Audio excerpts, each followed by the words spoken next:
अरे राम राम प्रधान जी, रउआ गुस्सा में? जीजा जी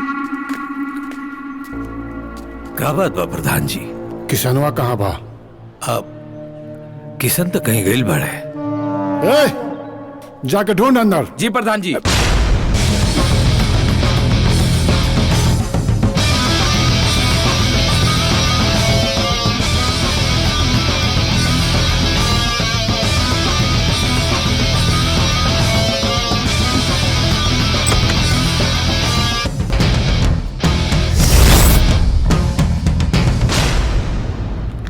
प्रधान जी पूरा कोना कोना छान मरनी, बाकी राधा बहनी कहीं न लोकनी है। अरे ऐसे कैसे लिखे?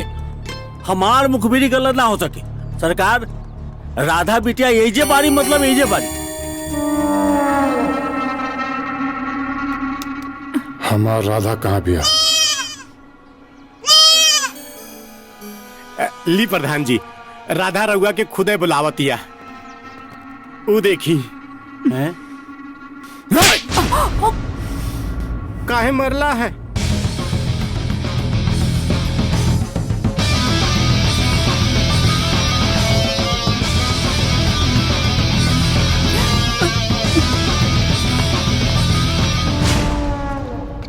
ए, खोल बकरी। जी खोल जल्दी खोल। अरे प्रधान जी क्या करता? अरे छोड़ो वो बकरी के।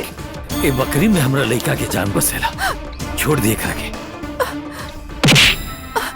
अपना बेटा से कह दिए कि इज्जत से हमारा राधा के दे जाए और अपना राधा ले जाए। जीजा जी, चल जीजा जी, बनी ना। उठी।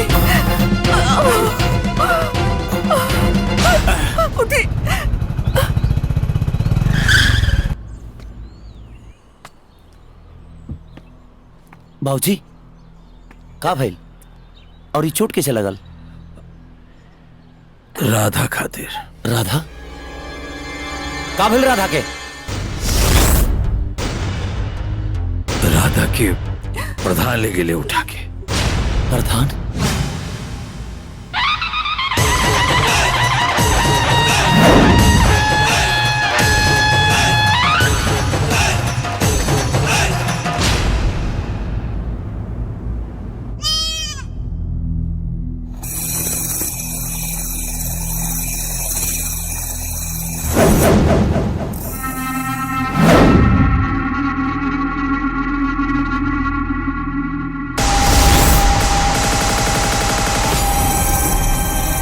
अरे राघव, तो उसे ही उम्मीद ना रहे। भाई साहब। अरे भाई साहब, अब कुछ बोलना से कोनो मतलब नहीं। तो हर सच्चाई जो है ना सामने आ गई बिया। राघव ते प्रधान हवे और हम मंत्री हैं। तोरा से फास्ट नेटवर्क हमारा। हमके आज पता चलल हा वो किसनवा नाम के लड़का जोन बा राधा के किडनैप कैले बा। ए सरकार, जैसे राक्षस के जानू तोता में बसत रहे नु, वैसे किसनवा के जानी बकरिया में बसत। मुनीम, फालतू बात मत करिए। और ए भाई साहब, एक बात याद रखिए, हम राधा से ना जी जान से प्यार करी ले, और राधा के खातिर अगर हमनी के इज्जत पर कुछ दाग भइल ना तो ठीक ना होई। और जौनी आपका अकरी बकरी के चक्कर है ना, ये हमने के परिवार से बाहर रखिए, समझला? शांत रहा। अगर ही बकरी में किसनवा के जान बसेला तो मार दई बकरी के। हमरा के राधा चाहिए, मार दई बकरी के। मार दई बकरी के।